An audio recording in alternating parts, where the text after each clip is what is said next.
Bryan claims these three stars may replace Katy Perry on American Idol. Look, Bryan suggested the names of three artists that might replace Katy Perry as the next American Idol judge.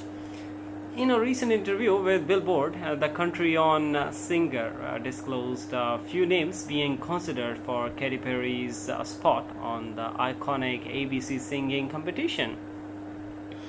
The country artist told the magazine, I have mentioned numerous people. I believe Pink, Miley Cyrus, and Meghan Trainor have all been in negotiations.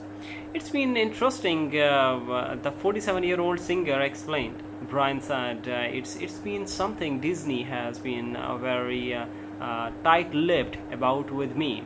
Lionel Richie and Ryan Seacrest. We haven't heard anything yet about who is returning or whether Lionel and I will return. He went on, I think Disney is just trying to figure out what they want to do, and we are just kind of sitting back and waiting until they decide.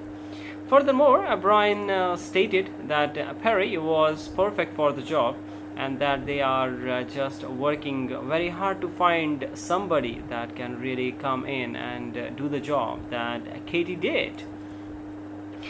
Bryan, Richie, and Perry were on American Idol during its 16th season.